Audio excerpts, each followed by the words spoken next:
ना भारत से पूरी दुनिया ने एक क्वेश्चन पूछा, कितने रफाल गिरे हैं, कितने फाइटर जेट गिरे हैं। पाकिस्तान ने तो यह क्लेम कर दिया कि 4, 3, 12, 7 सब कुछ। अल जजीरा 5, CNN 2 सब अपने नंबर लगा रहे थे। भारत के चीफ मिनिस्टर तक पूछने लगे थे कि भाई देखिए बता दीजिए कितने रफाल गिरे हैं। और खुद जो रूलिंग डिस्पेंसेशन है उसके काफी नजदीक रहने वाले सुब्रमण्यम स्वामी, उनकी वीडियो को काट काट के चला जा रहा है पाकिस्तान के मीडिया नेटवर्क्स पे, बिल्कुल। और रेवंत रेड्डी की भी वीडियो चल रही है। इसी के बीच में भारत एक साइन ऑफ ब्रेवरी दिखाता है। दोस्तों, भारत ब्लूमबर्ग को, सीधा वेस्ट को, ब्लूमबर्ग को कहता है, और ये स्टेटमेंट किसकी आ रही है? चौहान साहब की आ रही है, भारत के सीडीएस। तो भारत के सीडीएस ये ओन करते हैं, और ऐसा सिर्फ एक डेमोक्रेसी में हो सकता है। It is an act of bravery, it is an act of transparency. तो बहुत ओपनली, मैंने आपको पहले कहा था ऑपरेशन सिंदूर के टाइम में गिरे हैं, तो win loss this is part of the game. Equipment loss हो गया, आपके सामने कोई मिसाइल मिल गई, उसकी टेक्नोलॉजी आप रिवर्स इंजीनियर कर रहे हो, part of the game. But to admit it in front of a western media, और आप ही बताइए कि एडमिट कर रहे हैं या ये माइल्डली नेगेट कर रहे हैं, आप समझिए। लेट यू बी द जज, क्योंकि पूरी दुनिया अब ये लिख रही है कि इंडिया हैज एक्सेप्टेड कि पाकिस्तानी फाइटर पायलट्स ने, पाकिस्तानी एयरफोर्स ने भारत के जेट्स को गिराया है, and this is coming from no other person, no other authority than India's CDS. यहां पे आपको समझ आएगा कि शुरुआत में ये कहते हैं कि हमारी टैक्टिकल कुछ ना कुछ वीकनेस थी, टैक्टिकली हम गलत तरीके से जा रहे थे, और उसके बाद हमने अपना कोर्स करेक्शन किया। सेकंड चीज ये कहते हैं कि भाई ऐसा कोई 6 का नंबर, ये जो 6 का नंबर दुनिया भर में चला जा रहा है कि भाई 6 रफाल गिरा दिए, ये नंबर एब्सोल्युटली बोगस है। बट साथ ही साथ माइल्डली क्या चौहान साहब ये क्लियरली एक्सेप्ट कर रहे हैं? क्योंकि दोस्तों अब ये न्यूज पूरी दुनिया में वायरल हो चुका है। ब्लूमबर्ग सीधा लिख रहा है, India's military confirmed for the first time that it lost an unspecified number of fighter jets in clashes with Pakistan in May, while saying that 4-day conflict never came close to the point of nuclear war. मतलब यहां पे दो बहुत बड़ी confusion थी। अब दुनिया ने ये तो मान लिया कि पाकिस्तान की ताबड़तोड़ बॉम्बिंग हुई है, पाकिस्तान की हालत खराब हो गई है, और अगर कुछ लोग भूल गए हो जरा देख लीजिए एक बार।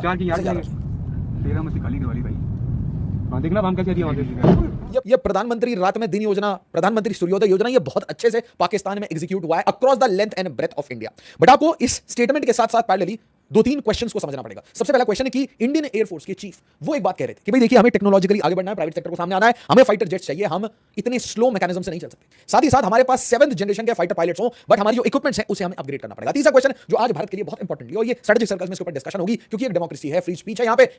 क्वेश्चन ये है, क्या ऐसा डेयर किसी और कंट्री में है? आप सोचिए, आप खुद एक्सेप्ट कर रहे हैं। इनफैक्ट मैंने देखा है, I have with whatever reading I have done last 5 years I have seen in any conflict, यार किसी का एक ड्रोन गिर जाता है ना, वो तक एक्सेप्ट नहीं करते, हुथीज बोलते रह जाते हैं कि हमने प्रेडेटर गिरा दिया, प्रेडेटर गिरा दिया। बट जो कंपनी है, जो वो इंटरनेशनल कंपनी है जो इसे मैन्युफैक्चर करती है, जो इसे यूज करती है, कोई भी एडमिट नहीं करता कि भाई स्टॉक मार्केट में इंपैक्ट आ जाएगा, उनके सेल्स गिर जाएंगे। अब देखिए ये कहानी शुरू कैसे हुई थी। अल जजीरा ने कह दिया कि भाई देखिए 5 इंडियन फाइटर जेट्स।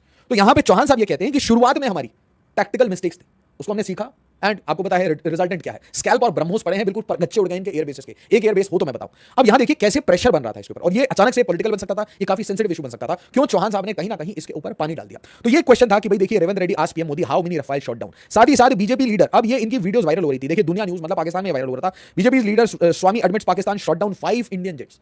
तो आप देखिए जजीरा क्या कह रहा था, 5 फाइटर जेट।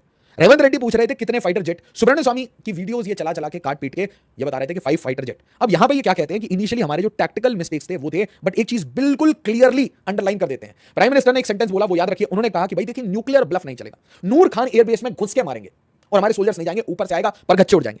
सेकंड चीज ये कही कि भाई यहां पे कोई न्यूक्लियर एस्केलेशन की बात ही नहीं थी, ये सब मतलब फेक न्यूज बनाया जा रहा था, कोई अपनी पॉपुलैरिटी चाह रहा था, भालू चाह रहा था कि भाई अचानक से वो पॉपुलर हो जाए, क्योंकि वो व्लादिमीर पुतिन और ज़ेलेंस्की के बीच में यूरोप की सबसे बड़ी क्राइसिस को सॉल्व नहीं कर पाए, जो कि उसने प्रॉमिस किया था कि भाई हफ्ते में मैं दोनों वॉर रोक दूंगा। डेली इजराइल पाउंड कर रहा है गाजा पे, उसकी ह्यूमैनिटेरियन इश्यूज हर दिन अखबार में आती है। उसी टाइम में व्लादिमीर पुतिन वो नहीं रुक रहे, वो यूक्रेन को बिल्कुल एक के बाद एक ठोकते जा रहे हैं। इंडिया एडमिट्स जेट लॉसेस, ये बिजनेस लाइन हिंदू लिख रहा है। तो अब मतलब ये एक कंफर्मेशन है, India admits jet losses in may conflict with Pakistan. Now मेरा आपसे एक रिक्वेस्ट है, इस इशू पे मिस इंफॉर्मेशन मत बनाइएगा, बिल्कुल।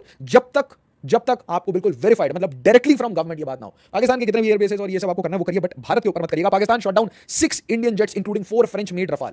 तो अब यहां पे क्वेश्चन है कि ये कौन से जेट्स थे, और अगर ये कुछ जेट्स थे जिनका नाम लिया जा रहा है, तो क्या इसके ऊपर ऑडिटिंग होगी? क्या हमें ये फाइटर जेट्स रिपीट करने चाहिए? हमें किस डायरेक्शन में जाना चाहिए? इंडियन एयरफोर्स को एक्जैक्टली क्या जरूरत है? Pakistan shoots down another Rafale jet.